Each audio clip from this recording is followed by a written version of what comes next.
We're at 7744 Davis Drive, Clayton, Missouri 63105. We made a repair in the 6-inch riser out here, brought it up to grade. I'm cameraing from that riser.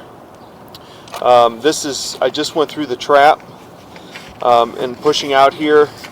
I think you dump right into the main.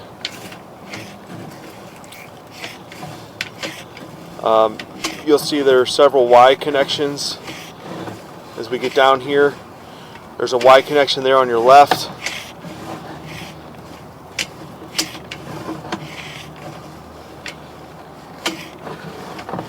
Another Y connection right here on your right. These were possibly other homes coming into the sewer here, so I believe your riser is directly on top of the main. We're going to go ahead and pull back, and you'll see me come out of the trap here.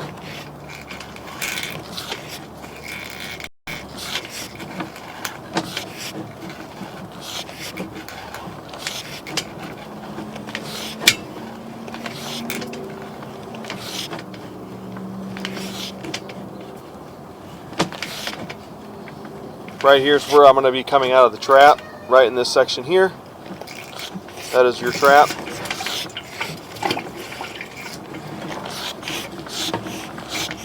Coming up out of the riser here.